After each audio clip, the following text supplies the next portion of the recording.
from Pilates on Grand, and just doing some pretty, it's kind of basic Pilates work using a purple ball and just working on gaining more plasticity through the torso.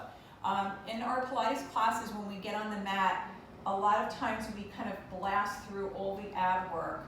And if we're using a ball in the class, the ball really has a great purpose because it allows us to work in both phases of flexion extension.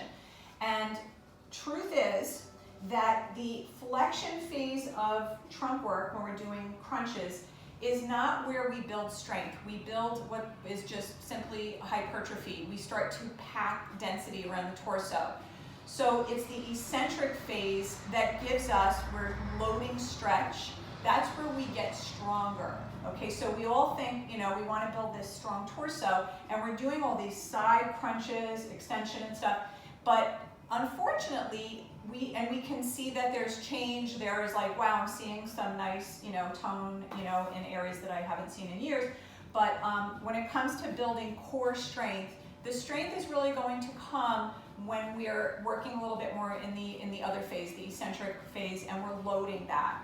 So this is a really nice exercise. It does only really focus on, parts of the torso, anterior, a little bit of oblique stuff. So in previous video, we worked on the sagittal plane, which looked like a basic crunch, but we kind of got into that position where we were able to really feel big, stretches here, and then just come up to a hover position. Okay, so that's really fantastic. So we're just going to take the same exercise, and now we want to add more dimension to it, so it's obliques. So I'm just going to place feet on the floor. I'm going to move the ball a little bit, kind of like in the T12 area of my back. If this is not comfortable for your neck and head position, just move the ball back up, closer to your kind of like your upper back. Okay, this just allows more stretch.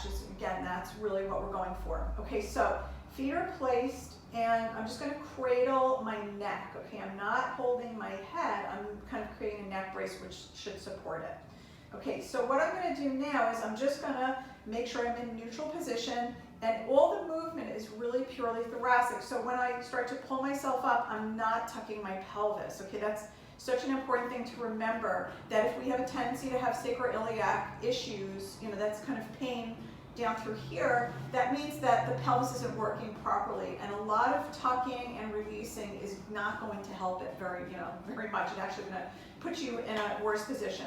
So I want to set the pelvis in neutral and really focus on getting movement from kind of where, basically rib cage movement. Okay, so my head is supported. I want to feel the weight of my head as I lie back on the ball, and the weight is in my, of course I'm holding my neck. So I'm going to bring my elbows a little closer together, and I'm just going to lie back a bit.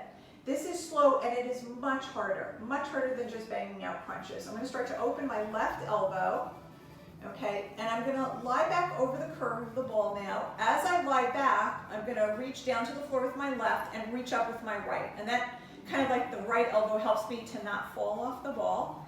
And I'm going to go as far back as I can. Really amazing stretch.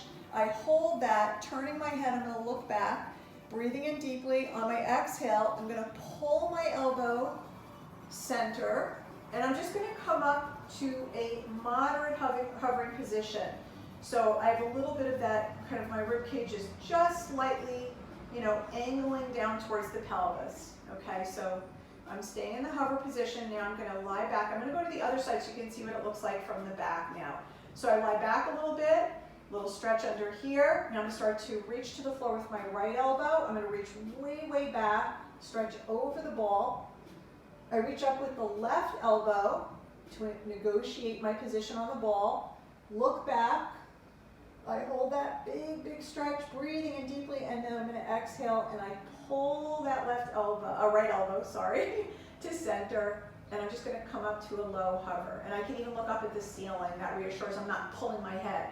Now, if I want to make this harder, I'm going to roll back a little bit, which moves the ball closer to my lower back. So now I have more stretch. And only do this if you really have the support here for your neck. So I'm going to come to center and hold strong. Okay, so I'm going to squeeze everything without coming up higher. Because again, I don't want to get that density here, right? Don't want to build density. So now I'm going to start to lie back. I open my left elbow. This is like a back bend. Very, very careful though on that back bend. I'm going to reach to the floor, reach up to the sky with the right. I turn and look back. Wow.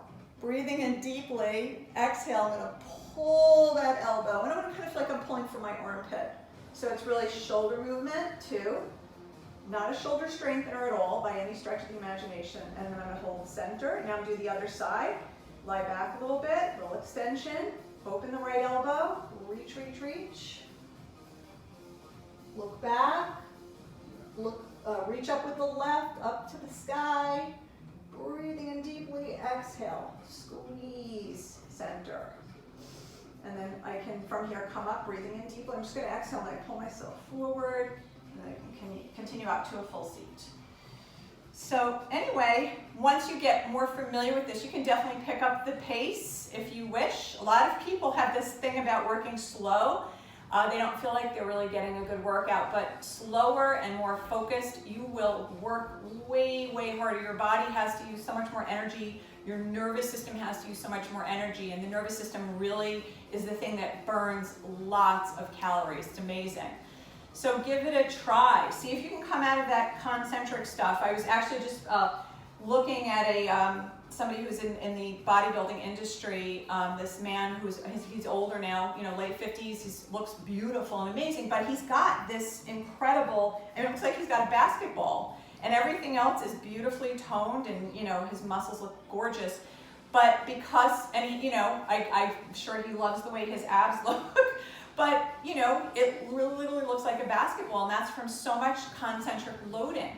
And it's just bizarre because it's like that six-pack, but it's out to here. So this is really what happens when we're not adding in that other part of our workout, the more important part, the core strengthening part. So really enjoy that, and we can add on once we get comfortable with that the eccentric phase. So enjoy.